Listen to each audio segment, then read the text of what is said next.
हर महीने की जो शिवरात्रि आती है, मासिक शिवरात्रि जो आती है, आप 12 महीने का नियम बनाओ कि मैं 12 महीने की शिवरात्रि का व्रत करूं ना करूं। मैं शंकर के मंदिर में 12 महीने जो शिवरात्रि आती है उस शिवरात्रि का नियम लेती हूं कि शिवरात्रि के दिन मैं दिया लगाने 3 जगह पर जाऊंगी। पहला, बोलते जाओ जन के, बेलपत्री के नीचे। दूसरा, शंकर भगवान के मंदिर में या शिव मंदिर की चौखट पर। तीसरा, आंवले के वृक्ष के नीचे। ये 3 जगह पर आप प्रणाम कर कर, झोली पसार कर बाबा देवाधिदेव महादेव, माता लक्ष्मी और पार्वती के नाम से दिया लगाना प्रारंभ कर दीजिए। 3 महीने की शिवरात्रि पूरी हो, ये निश्चित है अगला पत्र आपका इस जगह पर मिलेगा कि बाबा ने मेरा ये साथ। शिवरात्रि आती है, शिवरात्रि की तारीख की है जनवरी की 9 तारीख की। तो ये जलाधारी के ऊपर से जो बूंद बूंद पानी नीचे गिर रहा है, ये जलाधारी, ये जहां से जल नीचे बहता है वो स्थान।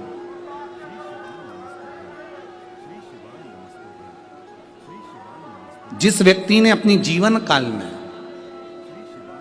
परिवार से, कुटुंब से आस नहीं लगाई, भगवान को अगर जल चढ़ाने के लिए, शिवलिंग पर जल चढ़ाने के लिए शिव मंदिर जा रहे हो और तुम्हारे को लगता है कि आज मेरा ये कार्य है और बाबा तुम मुझे पूरा करना, आज मैंने संसार वालों से आस नहीं लगाई, आपसे आस लगाई है, तो जल चढ़ाने के तरीके को बदल लो। हाथ में जो जल है उस जल को, यहाँ जो अशोक सुंदरी का स्थान है, यहाँ से जल चढ़ाते चढ़ाते शिवलिंग पर पूरा जल समर्पित कर दो। 1 या 2 बार कर कर देखना, आपको दुनिया से आस लगाने की जरूरत नहीं पड़ेगी, बाबा आपका कार्य सफल जरूर करेगा। थोड़ा सा तरीका चेंज, जल चढ़ा अशोक सुंदरी से चालू करोगे, शिवलिंग तक लेकर जाओ। अशोक सुंदरी से ये जो जलाधारी जल बहता है, यहां से चालू कर कर शिवलिंग तक उस जल को लेकर जाओगे। जब हम भगवान देवाधिदेव महादेव को जल चढ़ाते हैं, उसके 5 अलग अलग तरीके हैं। बहुत सावधानी से सुनना कथा, आपकी और हमारी जिंदगी की सार्थकता को सिद्ध करने वाली कथा। आज पंजाब की इस पवित्र भूमि पर अगर ये प्रसंग निकला है तो इसको आप अगर सुनेंगे तो आपका जीवन सार्थक होगा। शिव जी को 5 तरह से जल चढ़ाने का तरीका है।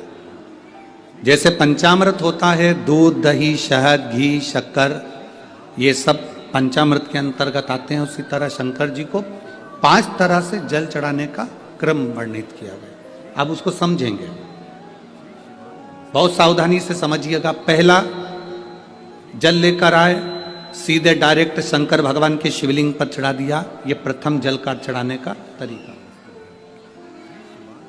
दूसरा, जहां से पानी बहकर जाता है, जहां से जल बहकर जा रहा है, उसके ठीक विपरीत जल उत्तर में जा रहा है, आप दक्षिण में खड़े होंगे और दक्षिण में खड़े होकर उत्तर की ओर मुख करेंगे और शिव जी को जल समर्पित करेंगे।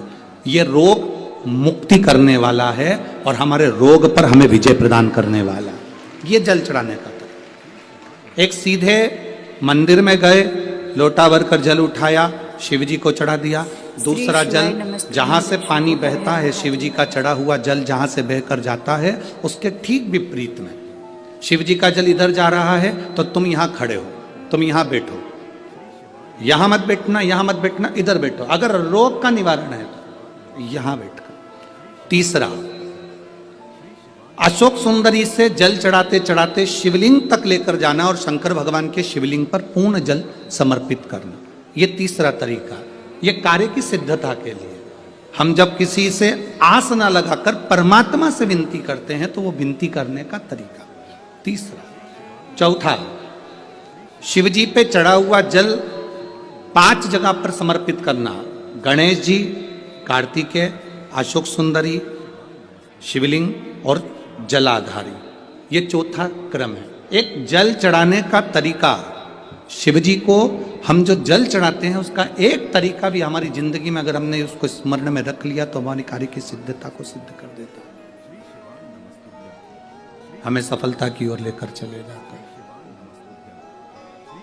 सीधे जल चढ़ाना, दक्षिण में बैठकर उत्तर की ओर मुख कर कर जल चढ़ाना, अशोक सुंदरी से लेकर शिवलिंग तक जल चढ़ाना, 5 स्थान पर गणेश, कार्तिकेय, अशोक सुंदरी, जलाधारी, शिवलिंग पर जल चढ़ाना 5 स्थान पर, ये चौथे नंबर का।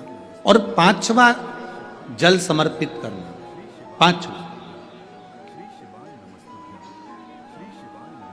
5वें नंबर का जल।